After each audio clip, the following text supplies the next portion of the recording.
technical difficulties. Might be needing one. I think we need another one because I'd like Chris to speak too, huh? Would you guys like to hear Chris? I think it's only fair. Thank you. Thank you, Witch. How are you guys doing today? Thank you all for coming out today. I've never, in my life, I've never had a zombie ballerina troupe open for me. It's awesome. They were fantastic. Give it up for them one more time.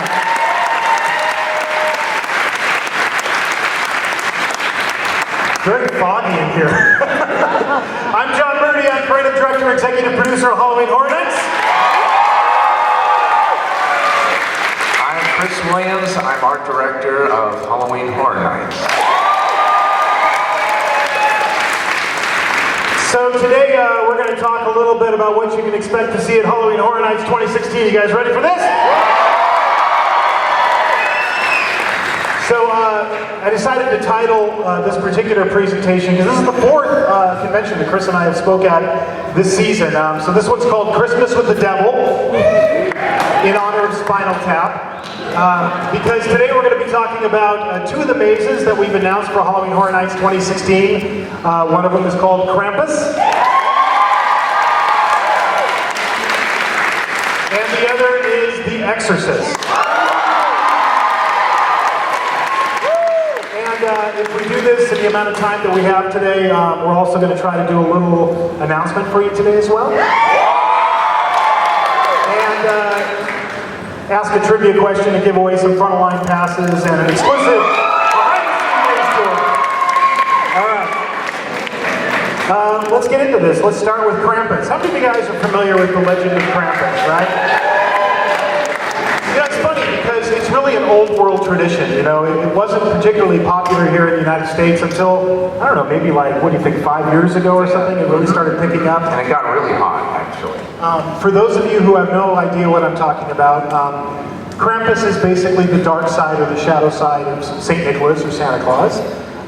He deals with the naughty children on Santa's list, and like this old illustration is showing you, he basically, you know, takes them and drags them off to hell. So, perfect subject matter for us.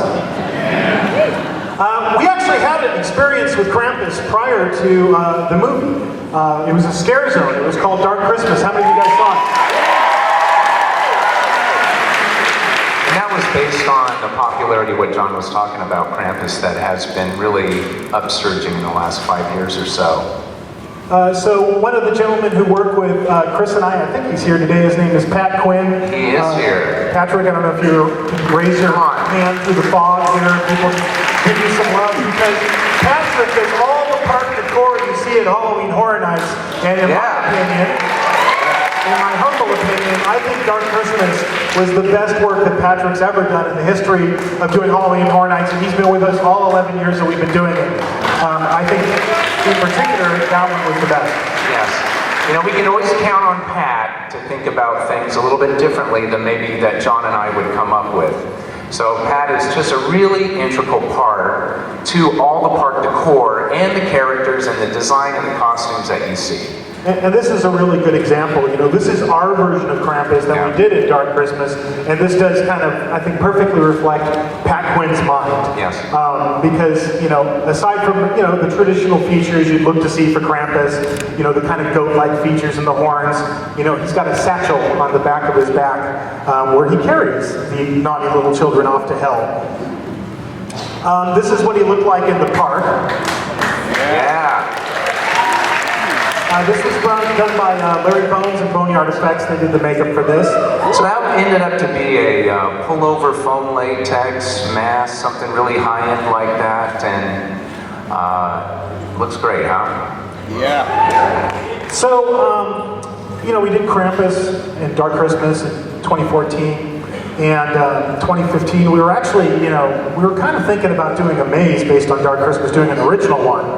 And I think we were working on, I think it was Dracula Untold, Legendary Pictures. They came down to talk to us, and it was 2014. And we were showing them like, oh, you know, here's the Dracula Untold maze, and we walked out, and we turned the corner, and they're like, oh, what's all this Christmas stuff? And I'm like, oh, well, this is, you know, a scare zone we're doing called Dark Christmas. And they're like, well, you know we have a Krampus movie coming out. And we're like, really? And then we found out that this gentleman was doing it. You guys know Mike Dory. Chris, you and I met Mike, I think the first time, it was many years ago. It was right after the movie Trick or Treat came out. We had lunch with him. Yeah, we had lunch with him, and at that time we were talking about Trick or Treat, which we're still talking about all these years later. But as soon as we found out that Mike was involved in Krampus, that kind of piqued our interest because we knew Mike's aesthetic. You know, we're both big fans of Trick or Treat, I'm sure. How many of you guys like Trick or Treat? They tell me there's a sequel coming. I've been waiting for this, you know. So, you know, you never know in the future. You might One thing about Mike is that, and you've seen some of probably his other films, he has leans and directs things more towards practical effects. And practical effects, yeah, kind of like a 1980s, kind of like really cool horror film kind of feeling. And those things kind of lean towards our live action version attractions that we try to put together. So something like what he would put together, because nowadays you're going to have directors that might do a lot of CGI or practical effects or tie those together. He seems to lean towards more practical, which works with us perfectly. So, this past week we announced that we're doing a maze based on Krampus. This is the key art for it. You know, I'm sure a lot of you guys that follow this really closely on the internet, you probably figured it out before we announced it, right? Yes. Yeah, because there's this facade that we're building out on Metro sets, and I was just out there the other day, and I was like, oh, now I know why they figured it out, because look at all the icicles on it. We got pretty far along with this facade, so if you happen to be driving the tram, you're going through the back lot, you're passing right by that house. But of course, you know, when we looked to do the facade for this attraction, we definitely wanted to set it at the Ingle House. There's a couple of different houses in the film. Yes, there are a couple different houses and a couple different ones to kind of like combine and choose and make it work out. There's a neighbor's house as well that has big bay windows actually in it. And we leaned toward that and we did a little combination, but you can see here that the main player in this is the snow in the frost. So this maze is located out on the Metro sets. If you were at Halloween Horror Nights last year, it's where Crimson Peak was. So people get a real long look at this facade. So we have a lot of stuff going on with this facade for the event, including Krampus. If you guys, and everybody on the internet, they're like, what's that post? There's a post coming out of the roof of the house, and they're all, you know, trying to speculate on what that is. Well, that's for Krampus. Because there's going to be a big programmed audio lighting sequence that happens with this particular maze. You're going to hear the Carol of the Bells, because if you watch that movie, there's an awesome custom version of Carol of the Bells, the classic Christmas carol, and all the lyrics are about Krampus. But we're also going to use the grandmother, Omi. She has this great section of the movie. It's all done with stop motion animation, but she kind of tells the story of Krampus. So we're going to use that audio, and every time Krampus's name is called out, we're going to reveal him on the roof of the house. A big part of this house, obviously, is the snow and all the decor, but we always look for those little details. Absolutely. This particular film, I went through 32,000 still photographs to try to find the couple of hundred images that I would give Chris to inform his design. But this is one of those images I selected because I love the idea of the delivery guy, you know, dropping off the gifts that are in the front of the house. So you'll see that in front of the house as well. You'll also see his van covered in snow, and you'll see him. Yes. You know, we've been talking to our casting director, Scott Kleckner. Who I think is here as well today. A little bit in respect to this guy, we were trying to get him a really good frozen look, and besides doing makeup on his face that would, you know, have blue look, you know, what we're trying to do is get a little snow, frosty crystallization. So we reached out to him, and even though this individual doesn't have a lot of facial hair, we've talked to him about, hey, can we look at casting somebody or talk to the individuals that you've casted that grow some facial hair that we can really just give them a really cool frozen look. A little bit better than what's shown here. So in the film, obviously, he dies. But for us, we're going to use him for a very special function. He's going to be out in front of the maze. and he's going to be tied into our Twitter password giveaway. This is actually a tradition that goes back many, many years. It started with a maze called Hostel. Did anybody see Hostel? So when Chris and I were meeting with Eli Roth to do the Hostel maze, Eli had a whole bunch of ideas, and he said, I want those girls, those really hot Eastern European girls to be out in front of the maze. And at the time I was like, well, what are they going to do? They're just going to hang out? So Eli saved everything from Hostel. Do you remember he came and he brought us his computer? He Yes, took his computer up to your computer and he just dumped every single thing he had from Hostel. But one of the things he had was the file they used to make the business cards for Elite Hunting. So that's when we kind of had the idea, oh, this will be cool. Why don't we do something with Twitter where each night we tweet a different password, and if you give the password to the girls from Hostel, they give you a business card. They had this really awesome routine they did where they'd take the card out, they'd kiss it so they'd get a little lipstick and print on it, and then they'd give it back to you. And I remember the first time, I didn't know if this would work at all, and I remember the first time I did it, I walked up and I gave the password to the girls, and they took the business card out and they kissed it, and then they both took me arm in arm, and they started walking me into the maze, and they're welcoming me, and the light bulb went off, and I turned to the girls and I'm like, now I understand why, in horror movies, people always go, oh gosh, don't go in there, and then they go in there. And in Hostel, don't follow the advice of these really hot girls in a bar and go to this art show. And I turned to the girls and I'm like, I would totally be the guy that would follow you into a torture chamber. It totally makes sense. So we've been doing this for years and years. Last year was This Is the End. But this year it's going to be Krampus. So if you give the Twitter password to the frozen delivery guy, in return he's going to give you a retro vintage Krampus postcard. There's a couple of examples up on the screen right now. And Chris mentioned earlier, there's a couple of different houses in Krampus. And this is actually, I think this is the neighbor's house. Yes. But for our maze, we just love this look. I remember when I showed you these pictures and when we saw the film, you really latched onto this. Oh yeah, you can tell it's a great disarray. It's something that we do and do well. Like we talked about the snow and how we're going to try to achieve that. On the outside it's a little different. It's got to be kind of semi-permanent. We're outside, we're running 2 months. So I have to think about, in those respects, of trying to make it semi-permanent, and even inside here, where you got walking foot traffic, we're trying to pull out all of our scenic tricks for this. And I noticed when I walked the maze the other day, because it's actually really far along scenically, it's probably got, another week to go scenically? Yes. And then we start loading in props and dressing. I can see where they're going to do all the spray foam and the snow piles, and it just keeps going through the house.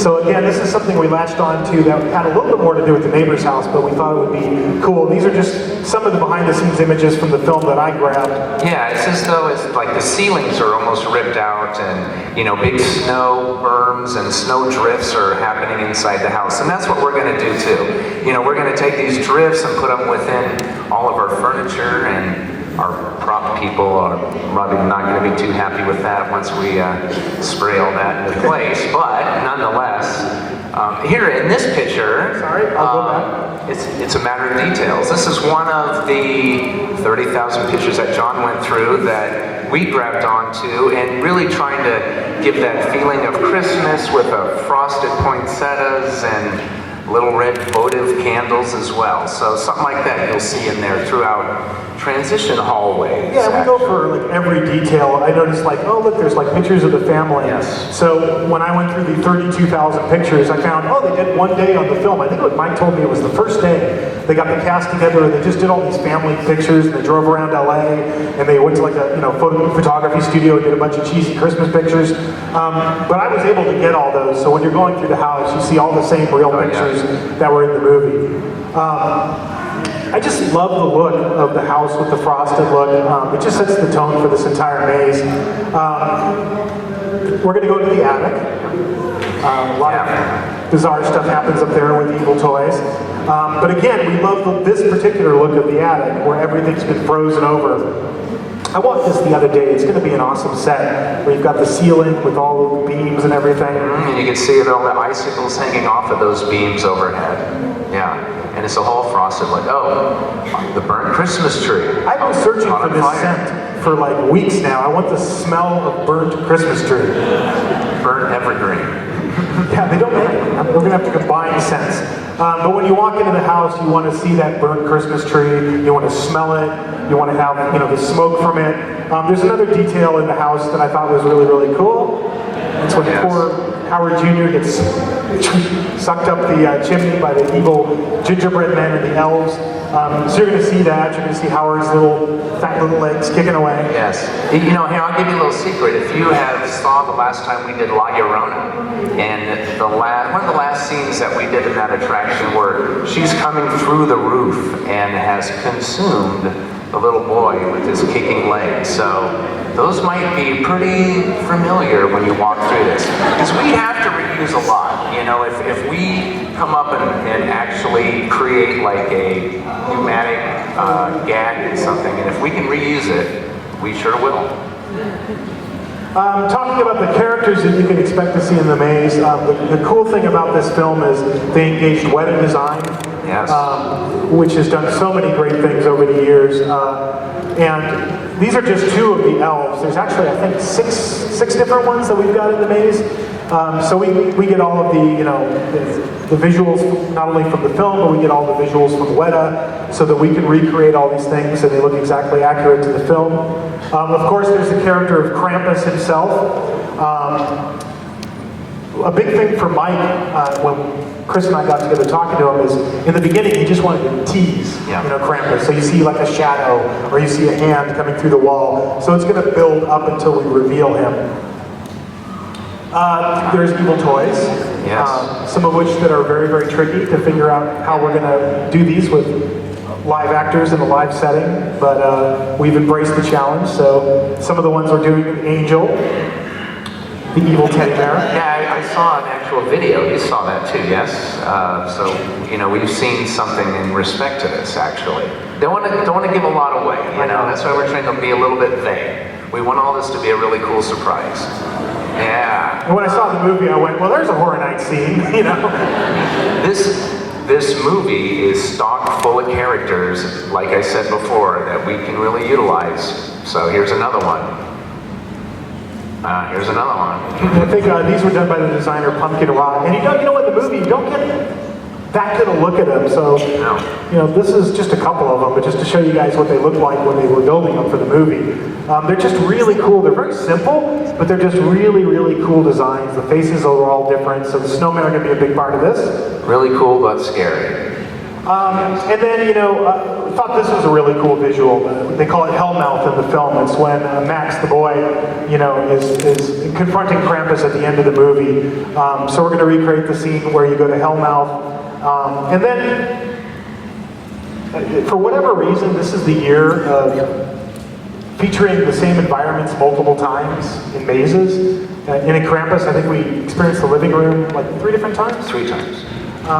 But towards the end of the movie, there's this idyllic, happy, Christmas morning. That's another scent I've been tracking down, is, that kind of quintessential scent of Christmas morning. But, we want you at the end of the maze to have the happy ending. And then it doesn't end so happy. And just a real quick tease, our prop crew, they're so good, all the people that work on our prop crew that make all these things from scratch for us. It's not like they just give it to us from the movies. So this is a picture you sent me the other day. Yes, and I saw these last week, actually. This is from our prop team, Richard Mayer and Tony Lindis, who run that group. And these are some little polyfoam gingerbread men that we'll have throughout. And they look great. I mean, they look, and the color looks just like in the texture of gingerbread, actually. It's great. And not to give anything away, but in the scene where these guys are featured, when you go through the maze, obviously it's in the kitchen, that's where it took place in the movie. But there's a series of tableaus, I'll call them, that get revealed. And they're all kind of our little original spin on what the gingerbread men would be doing once they were, let loose inside the kitchen. So when you go through the maze, pay attention to that. And that's Krampus.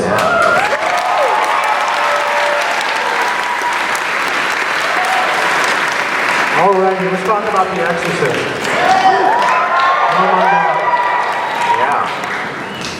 Yeah. For 11 years, we have been chasing the rights to The Exorcist.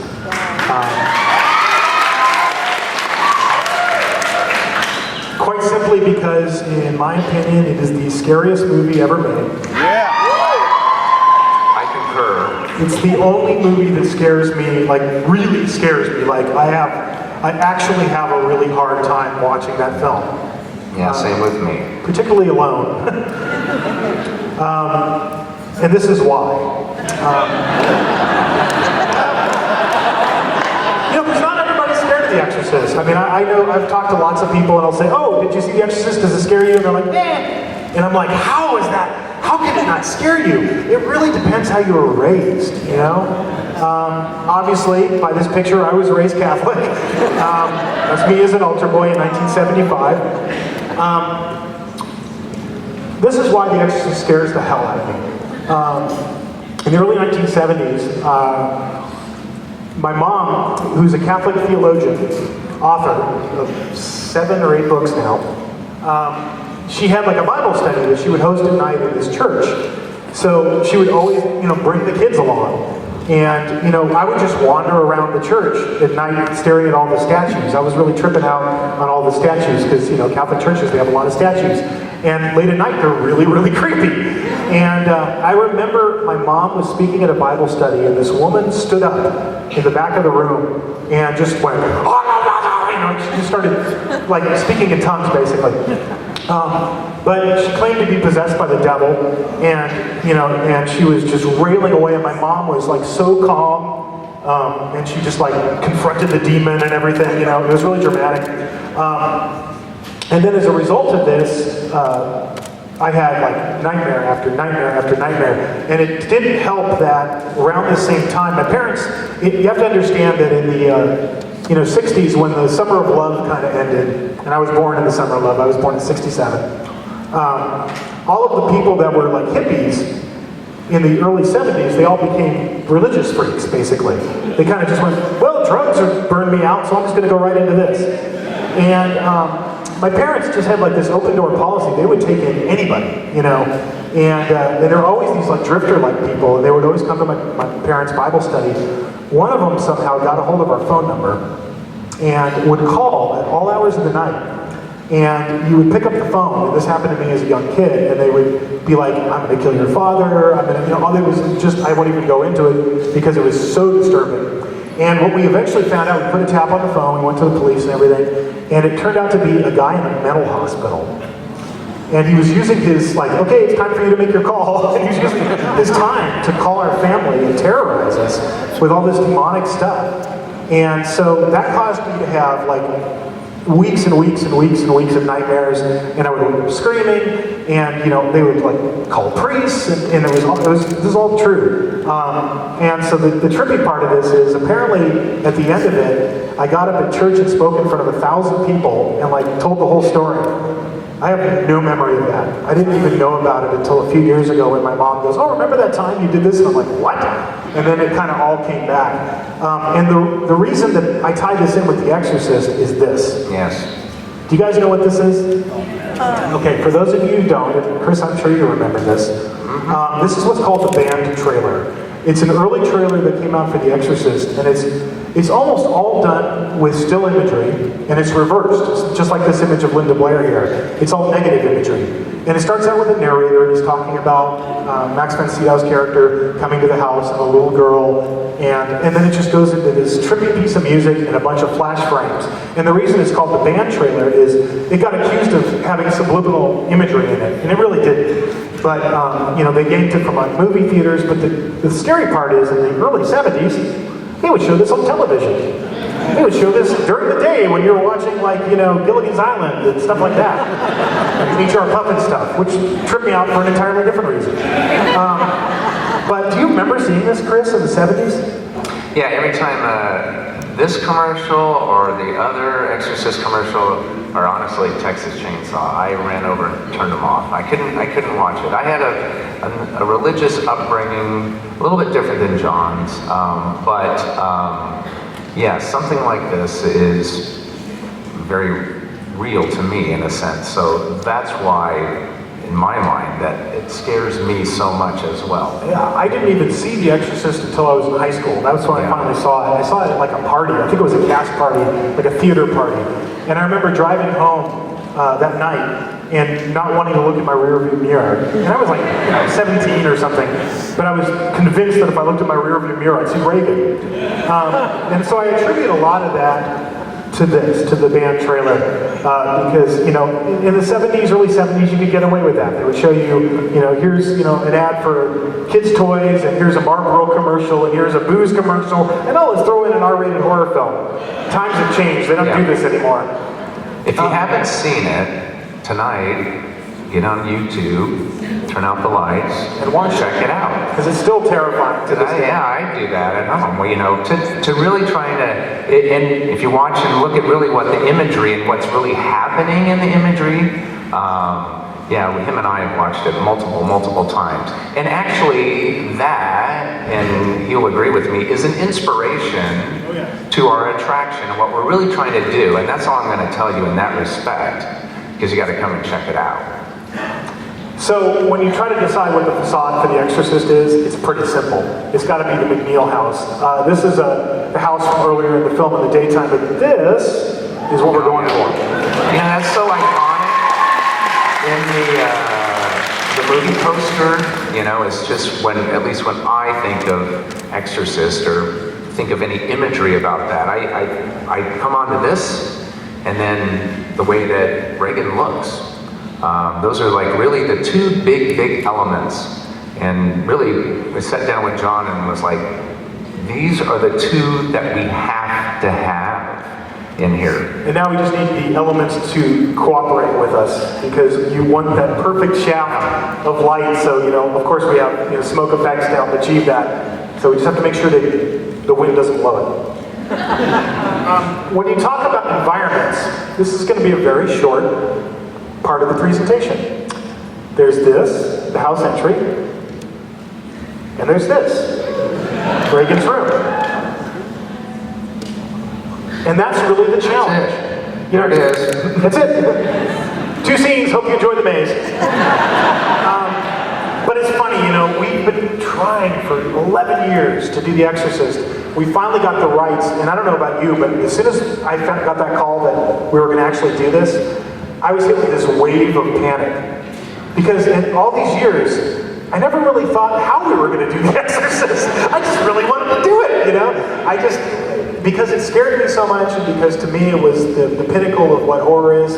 I wanted to do it, but I never sat down to figure out how to do it. Yeah. And when you boil it down to its essence, you thought about it more than me, I'm sure. I But thought about it a little to bit. me, Because I found it so puzzling. How can we figure this out? Because you guys have been through all these mazes that we do, and this is different. This is completely different. It would be, and have to be. well, it is, we have our 3 criteria that we always filter everything through as to whether we decide to do a maze. And it's awareness. This movie has it for sure, no question. Second, environments. Yeah. Doesn't have it. 3, great characters that you can replicate with live actors. Yeah. At its essence, this movie is about a 12-year-old girl who never gets out of bed. Right? So how the hell to do The Exorcist? So that's why Chris was referencing the band trailer. The very, very first time you and I sat down to talk about this, I pulled it up on YouTube, and I went, watch this. I don't know how or why or what it's going to mean yet, but this is our maze. We got to figure out how to do this, because this is what scared me so bad. And of course, you have to do all of the iconic scenes, but all of those scenes take place in that room. So looking at those scenes, obviously the first time they come in the room's going crazy. The objects are flying all over the wall. the records are smashing into the wall. Again, not particularly easy to do in a live attraction where every 10 seconds there's another group of people walking through the scene. These are practical effects in the 1970s that you can do for a movie. Extremely difficult to do for us, but we're going to do it. Just more good detail here, yeah. But you find little things, just this is one I grabbed when I was screen capping the film. The artwork of Reagan's is so cool. So it's finding its way inside the bedroom, but figuring out how to manipulate that bedroom. That's why I think I've said before, this particular cast, the main role is called blackout performer, right? Those are the people who typically work behind the scenes in our mazes. Like if you went through Crimson Peak, if you walked down that hallway, you might have noticed there was a doorknob that was just jiggling by itself, very haunted mansion. It was actually an idea of Guillermo del Toro's. He was like, oh, John, Chris, when you go down the hallway, there's got to be, it's got to be a doorknob, it's jiggling. And so we cast a guy, stand behind that door, jiggle the doorknob, he had a little monitor. Yes, he did. So he could see the reaction of people, but he was super consistent, and when I took Guillermo through that maze, he's like, the doorknob! And I was like, yeah, the doorknob is awesome. Just the little things, This maze has more of that type of performer than it has Reagan or anybody else. Because so much of it is effects related. So much of it is practical effects. And paranormal related too. And those are always tough for us to... Oh yeah. Another, scene in the movie, again, takes place in Reagan's bedroom. But the bedroom changes. Now it's got all the padding so that Reagan doesn't hurt herself. But I know we talked about this scene a lot. But to me, when Karis first interviews the demon, that's kind of a key scene. It's not a scary scene, right? He's not going to be like, hi, I'm Father Karis, what's your name? And then turn around and go, ah! Trying to scare somebody. That's stupid. I'm not going to do that. So it's an entire scene where what's happening inside the room, nobody's trying to boo scare you. So it's actually really, really, really risky to do this kind of stuff. It's very theatrical, but it's so much in the spirit of The Exorcist. To me, if we didn't have a scene where good and evil are confronting each other, it wouldn't be The Exorcist. So we have to find other ways of scaring you, which I will not give away. You'll just have to go through the maze and find out what those are. Obviously, you gotta have, it goes without saying, you gotta have this scene, the 180-degree head spin. Again, it's a practical effect, but it's such a famous one. And again, where does it take place? It's in the bedroom. Pea soup. The vomit scene. Again, and it's funny when you do a screen cap like that, you can really tell it's the stunt woman, can't you? Because obviously this was the stunt woman who did this scene instead of Linda. But again, you can't do The Exorcist and not do the scene. And I was sampling the scent of vomit yesterday, or no, a couple days ago. See, I don't do that. No, that's my job.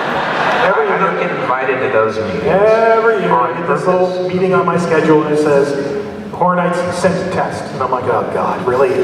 It's already that time of year? Yeah. And some of them are actually kind of nice. I'm like, oh, pumpkin, lovely. Lavender, delicious. Burnt human flesh, not so good, Decomposing flesh, worse. And then you get to vomit. And they must have changed the formula, because I swear, it's so much worse. I don't even think we're going to turn this on. I think we're just going to park it in the room and leave it off. It'll do the job.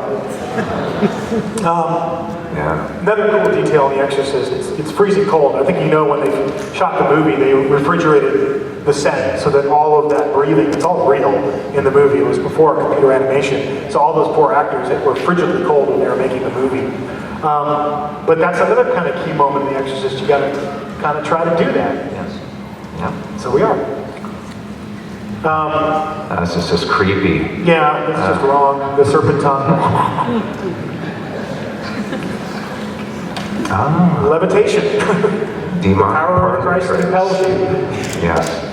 It's funny, we did the comedic version of this last year, and this is the end. And at the time, we had no idea we were going to do The Exorcist, and now it's kind of come full circle. No, we'll get her up in the air like that, though. That's what we're looking to do. one of my favorites, Yeah. this particular shot in the movie when the demon is kind of at its apex and it's just, she's reaching up in the air and screaming and the wall disappears and you see Pazuzu's statue behind it. So another thing that we think is essential to trying to do a maze based on The Exorcist.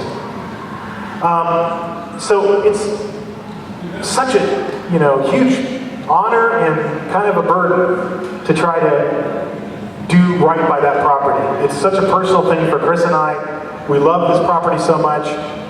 The pressure to pull it off and do it right, but every bit as much, it's the pressure to do this man right. This is Dick Smith. Yeah. Before there was Stan Winston, before there was Rick Baker, there was Dick Smith. Yes. One of the true pioneers in the movie industry in the world of makeup effects. This is a great picture of Dick, and it has, here's a test. Can you name those? Do you know all those makeups? Sorry, I put you on the spot. Ghost Story on the far right. Yeah, Ghost Story, Altered States is in the middle, Exorcist. Is that Little Big Man? Little Big Man? It's Dustin Hoffman. Is that another Ghost Story? Yeah, I think it is Ghost Story. Yeah. Dick Smith passed away only not too long ago. A couple years ago. But he was a genius of makeup. So, we have to, in our makeup, we have to, raise ourselves to that bar. It's also personal because I had this when I was a kid. Did you have it? Yeah, I did too. I got that for Christmas. Do you know what this is? Did anybody have this when you were kids? Dick Smith Monster Makeup Kit. Might be that we're just really old. I guess we are. Nobody has it. This was actually something you could buy when we were kids in the 70s. They made this makeup kit to teach kids how to do horror makeup. And it had all these molds and they called it flex flesh, I think. Yeah, it was like a vinyl. Then you put it in the molds and baked them. It's probably really dangerous. I remember it was always in my mom's oven, like cooking stuff. But you can make the Exorcist makeup and you can do all these amazing makeups. And this was my foray into makeup. And when I was a little kid around this time, I really wanted to be a makeup artist. That's what I wanted to do after I stopped wanting to be a priest. When you go back and look at all those school books your parents say, from first grade to fourth, it was like priest, horror makeup artist. You see, that makes a lot of sense because that's essentially not the priest part, but the horror makeup artist part. Yeah, that's essentially what I wanted to do. And essentially, in my mind, it was to make monsters, and I'm sure that's the same with John because I know I looked at Dick Smith and others, Jack Pierce, Rick Baker, and those are my childhood heroes. They're not so much sports, it's more entertainment, horror driven. So when we look at Dick Smith's makeup in The Exorcist, these are some behind the scenes stills from the movie. You forget how young Linda was. That's Linda being made up right there. That's what she looked like when they were making The Exorcist. They did a bunch of tests before they settled on the final look. I don't know how many of you guys have seen these. I just thought it would be cool to share them. This is one of the first tests. There's another one. Then they just went all witch and poo on the makeup. And I think what Dick said about this is he had tried so many different looks. He just wanted to go way overboard with a witch look. But it started to inform his design. Yeah, and you can see here, what he ended with was something just really, really subtle, but it just says a whole lot. You look at those other ones and they're just much more theatrical, more extreme, something more that you would see in the 70s, but when this is latched upon, this is realistic. And I think what's so scary about it is the little girl comes through it. And that's why it's so scary to us today, is it isn't some monster. You can still see that little girl underneath. He's absolutely right, and you don't have to. If you backed up into some of those other looks, one more, she looks like she's in her 50s, and it doesn't look possessed. Well, Dick did, The Godfather too. He did Marlon Brando, and this looks like, Brando cheeks. But for us, we divide his makeup into two stages. This is stage one. She's got some of those lacerations and cuts, but it's much more fresh.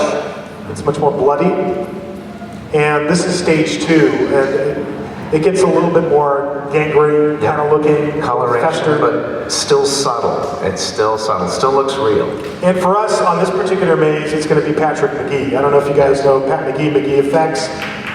If you liked our Mother Alien in AVP, that's Pat McGee. Yes. So Patrick's often done a lot of our creatures. He did Crimson Peak with us last year. We're tapping Patrick to do The Exorcist. So we're looking at doing these in the really high-end silicone mask, actually. So what we're really trying to do is emulate the makeup and what Dick Smith created and just nail it. And we know Patrick will be able to do that. So the technology that we're trying to do with these masks is something new, something we've recently developed, and it's going to, visually look exactly like the film, and that's what we're trying to do. And also because our casting director, Scott Kleckner, who's in the house somewhere here, is so good, we gave him like crazy parameters, like we want only girls that are like 4'11". And he did it, so hats off to Scott. Hopefully they're 18, Scott, I forgot to ask you that. I'm gonna show up to rehearsal, there's gonna be all these kids. I'm like, oh, well. What Dick Smith was also the master of, and probably what he was best at, even better than horror, was old age makeup. I mentioned Marlon Brando, he did that. Dustin Hoffman in a movie called Little Big Man. Salieri in Amadeus. F. Murray Abraham, if you've ever seen that movie, that's Dick Smith. But one of his most amazing ones was Father Merrin, Max von Sydow's character in The Exorcist. And everybody forgets, that's what he would look like. Yes, that's what Max von Sydow looked like when they made The Exorcist. He wasn't that old. I believe he was in his 40s. Yes. But Dick Smith made him look like a man towards the very end of his life. Yeah. And it's, to this day, some of the very, very best old age makeup there ever was done in any movie, in any time period. But Father Merrin is going to be a part of our maze as well. Also Father Karras. It's kind of the quintessential, shot of Father Karras towards the end of the film. And this guy, Pazuzu. Pazuzu is the demon in The Exorcist. And how you see him in the movie, you barely see him. It's just in these quick little flash frame hits. They're like, maybe like 15 frames of film. But the face, when you actually stop and look at it, is terribly scary. And what it represents is the devil, the demon. Particularly Pazuzu is the demon that ties back to the beginning of the movie when Father Merrin's doing an archaeological dig in Iraq and he sees that trippy statue. It's supposed to be the manifestation of that. So Pazuzu is going to play a fairly significant role in our maze as well. And that's The Exorcist, because we're not going to tell you that much.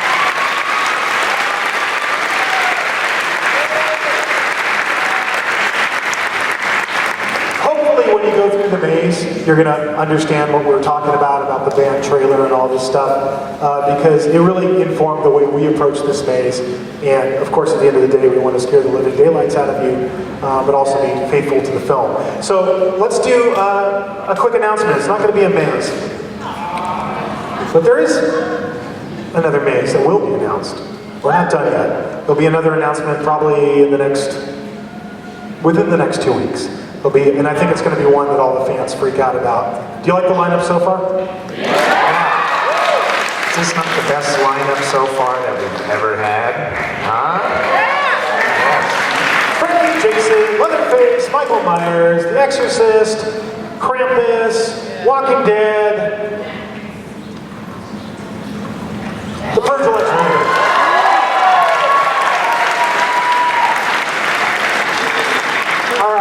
So we have a long, long history of working with Jason Blum and Blumhouse Films, not only on The Purge, but Insidious. We love Jason. He's a great partner of ours. He's always kind enough to send Chris and I scripts, way before the movies ever come out. Last year he was at Horror Nights and he goes, we're making another Purge movie. And I go, oh, really?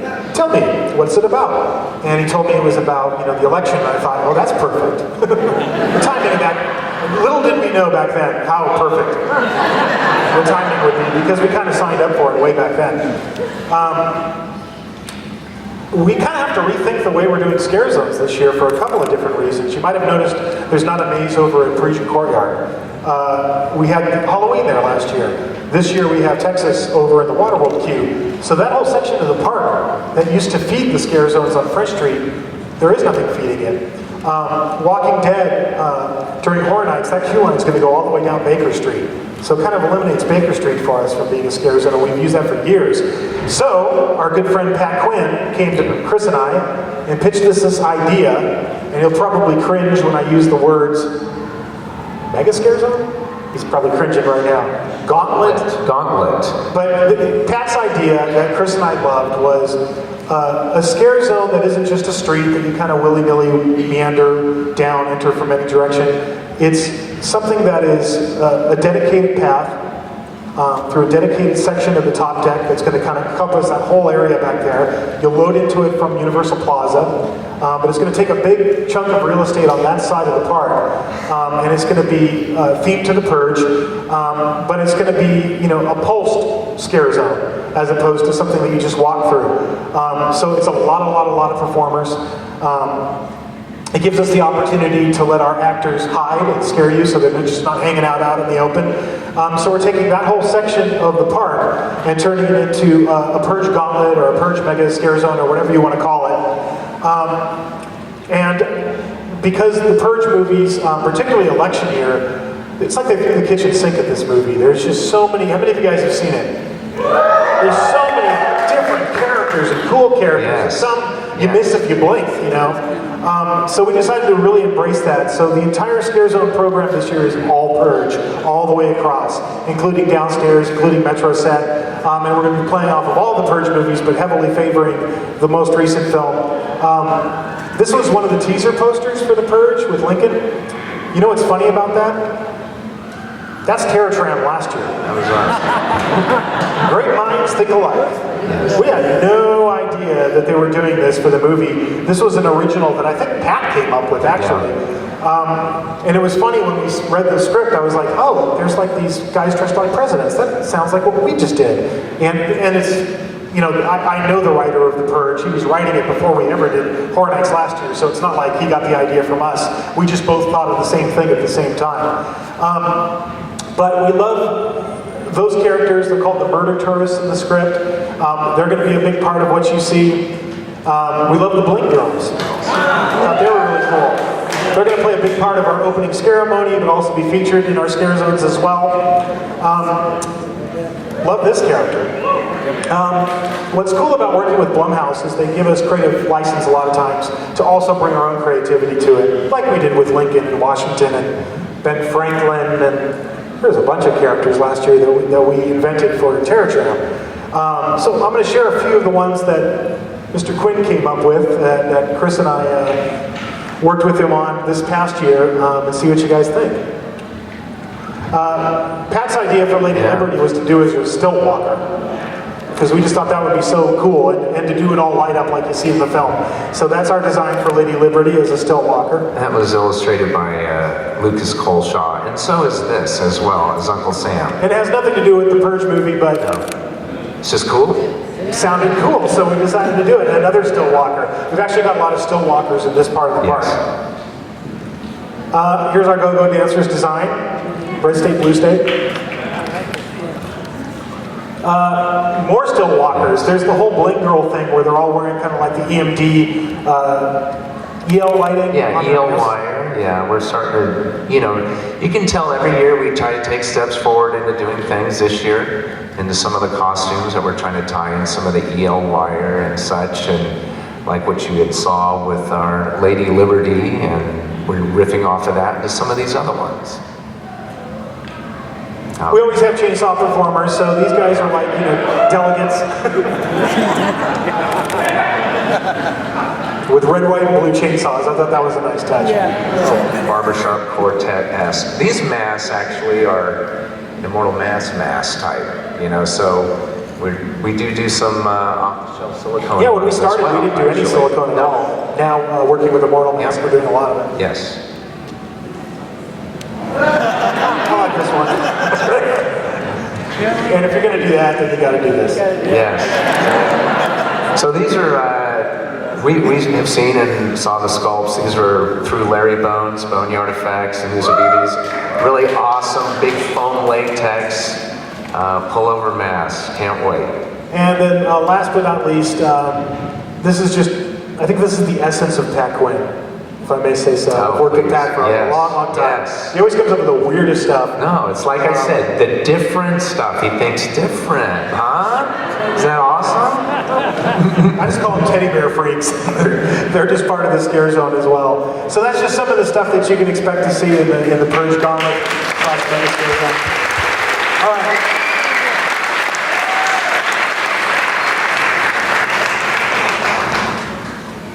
Let's give away some tickets.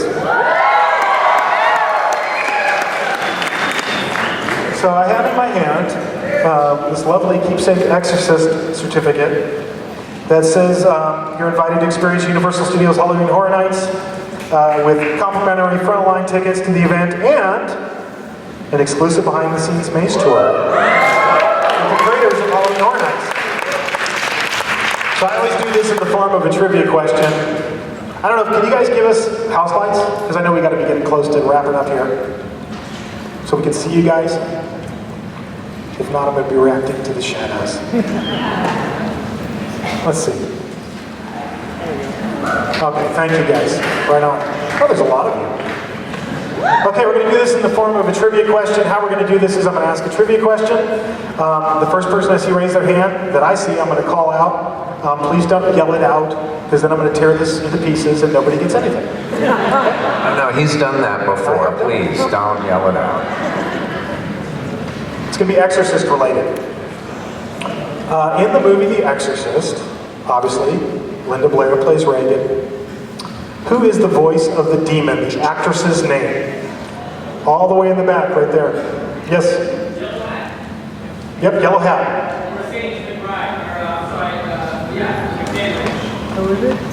Give it to me one more time. Mercedes McCambers, you're absolutely right! Wow. I almost covered up. That's right. But you are right.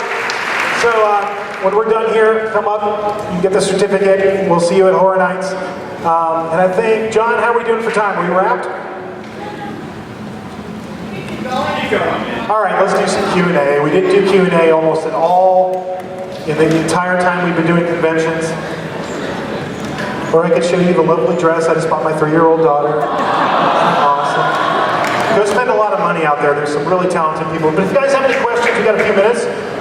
Let's answer some. Right down in front. And there might be some people who can... Go ahead.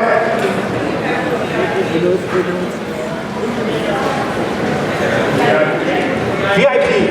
You know, that's not Chris and I's thing. We don't decide like the different ticket types, so I don't know at this point whether that's part of the Makes It Horror Nights. What I do know, how many of you guys get the multi-night pass? Okay. This I do know, and I can't speak, with some sense of authority on it. We will be doing the multi-night. Everybody always asks about that, and I didn't know for sure if we were or not. We are doing it. So there will be a multi-night ticket. I can't tell you how many nights yet, although it's a good amount of nights you're going to do it. That is going to go on sale about the middle of August, and you'll be able to, and we're not going to, sometimes we've limited it to a tiny amount of people, and it sells out super quick. We did get permission for them to expand it, so I don't think there'll be any problems getting the multi-night ticket. Right there.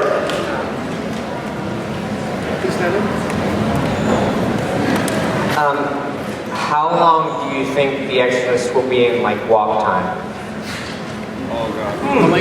Length of experience. Yeah, it's being built in the Revenge of the Mummy queue, so it's where This Is the End was last year. I actually never clock them. You know why? People go at really different rates. Some people go really slow, and some people book. Last year, did you guys go through Halloween last year? I went through that maze like so many times last year, and I would always slip in behind groups. And I remember I slipped in behind a group last year, and they lost me in the maze. I couldn't keep up with them. And there was nobody in front of them. They were just jamming. And I literally eventually caught up with them and tapped them on the shoulder. I'm like, slow down. You waited in line a long time. You take it in. So it's hard to say in minutes, but it's where we built Saw, Hostel, this is the end, Silent Hill, it's that location. Okay, right here.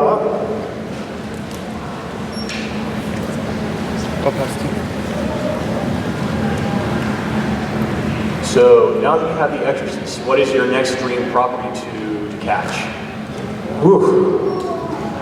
I don't know if I have one, honestly. I mean, the question was, what's the next dream property after The Exorcist? The Exorcist was my dream property. I had a lot of dream properties. We've done them all.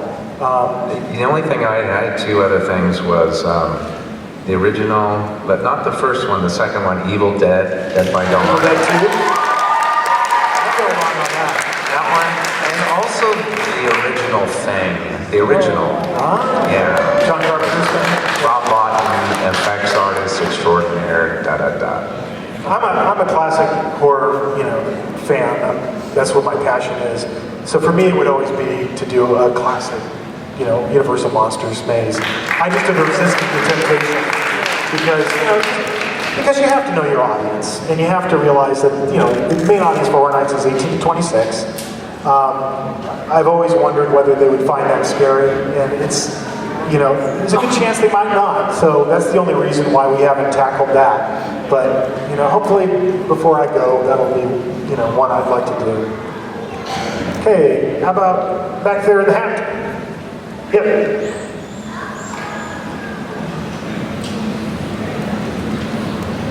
Can you say if Wizarding World of Harry Potter is going to be open during Horror Nights or not? I can't actually. It's not anything that I can speak about. Like I said, we're the creative people who produce the mazes. We don't get into the operation of the event side of it, so I have to wait till we make announcements about certain things. When tickets go on sales, we usually make a big announcement that says, this is like all the rides are going to be open, so I always have to defer to our publicity team on that. Right there. Yes, you.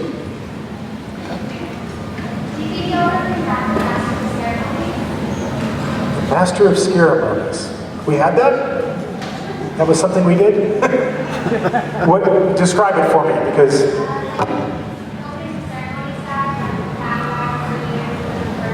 Oh, talking character?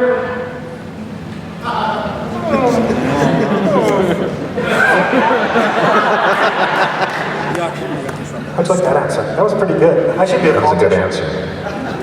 All the way in the back there, yeah, you. Wait till they get to the microphone. This is why I never do Q&A. Because there's things I can answer, there's things I can't. Okay, well, first of all, I love the event, and that's good. I wanted to ask, with the addition of all four of the biggest horror icons, Halloween, Freddy vs. Jason, Texas Chainsaw, and then with The Exorcist and now The Purge, how do you think it's gonna affect the crowd? Is it gonna be like over the top, or Well, I hope we sell out every night. Well, the one thing I do know is we could probably, every year if we wanted, honestly, we could probably go Friday the 13th, Nightmare on Elm Street, Texas Chainsaw Massacre, Halloween, because that's how much people request it and want to see it. Anytime we've ever done surveys in the past, every company does surveys, we don't do them really anymore for Horror Nights, like ask people what they want to see, because it's always the same answer. Freddy, Jason, Michael Myers, Leatherface. There's movies that are like, that maybe come out in a given year that pop into that list, or TV shows. But all the years we did surveys, that never changed. And by the way, Exorcist was always number one. Yeah. It was always the top thing people requested. I know we didn't talk about some of those other attractions that we're doing, like Michael Myers and Freddy vs. Jason and such, but we're putting new spins on all that. And so if you've come in the past and seen some of those that we have done years ago, you got to check this out. This is all new. Yeah. Like I think you guys know, but if you don't, Halloween is Halloween 2. Yeah. That's what we're doing. We're doing the second movie. Nightmare on Elm Street is Freddy vs. Jason, which we've never done before. And even Texas Chainsaw Massacre is an original idea of Chris and I's, where we went to the people who own the property and said, we've done your property 3 times. We want to make a sequel that doesn't exist. We want to make a sequel set 5 years after the events of the first Texas Chainsaw Massacre, so we can have Chop Talk be part of it. All the way in the back. Yep. All right, cool. So what has been your favorite maze to work on this year and why? Like design-wise? I'll let the art director answer that. Did you get it? Scenic-wise, Krampus. Just trying to get that overlay of frost and snow, and just trying to get a really good blizzard feeling in California. It's going to be really cool sticking out. But conceptually, we talked about The Exorcist, and that we put a lot of time in on that. We actually didn't talk about it, but we changed the conceptual design 3 times that and that means after we had drawings finished, and that's like him and Han about it and trying to make it better. So we took actually drawings and kind of like threw them in the trash actually to make it better. So we had put a lot of time and effort and thought into figuring this I out. think one of the original ideas on Exorcist was to start it in Iraq, which, I know he's laughing, because it was probably my idea. And honestly, I will take responsibility for that being a dumb idea right now. Not that it isn't true to the film, it's absolutely true to the film. That's where the film starts. But as Chris smartly reminded me when I started pitching him that idea, he goes, that's not going to make sense to anybody. And I had to think about it, and he's right. And you know why? Maybe 20% of the people in the audience will have seen the movie. And I hate to say that, but it's the truth. I think it's the same truth of Halloween. I think it's shocking how many people actually would go back and watch a 1970s horror movie that's in our demographic. And it might be that we're becoming grumpy old men, I don't know. But I think the reason for that is movies in those days, the 70s, they were slow burns. Watch Halloween, go back and watch it again. The action doesn't really start until about 15 minutes before the end of the movie. And all the way up to that point, it's Michael Myers behind a hedge. Or, it's suspense. Yep. The Exorcist kind of goes through that too. That Iraq section is like 20 minutes. It's crazy when you go back and watch it. Jaws is the same way. You don't see the shark in Jaws till 45 minutes into the movie. People don't have the patience for that anymore. They don't make movies like that anymore. You go to see movies now and it's like, the opening title sequence isn't done and they've already killed 10 people. So we did make a lot of changes with Exorcist. Yeah, right here.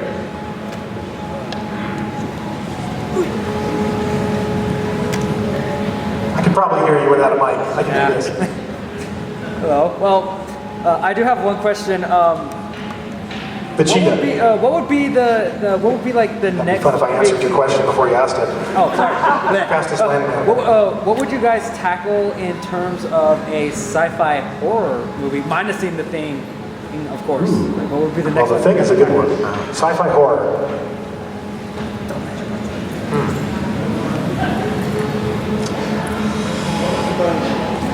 The Thing really is to me. I don't have a huge list of sci-fi horror films that I want to do. Well, the original Alien. Oh yeah. I put that on the list, or Aliens. And I think we are out of time. So thank you guys so much for coming. Appreciate it. Appreciate you guys coming out. For the winner, if you would come up here, I'll give you guys a certificate. And then Chris and I are going to go out to the show, so we'll see you out there. Thank you.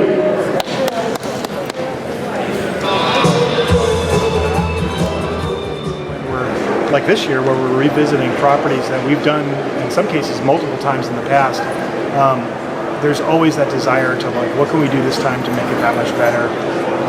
And so I would credit that to the fans. I think that they're the ones fueling our fire. Well, you know what? That's a really good question.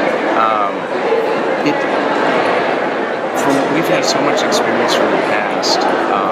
That's how we kind of like challenge each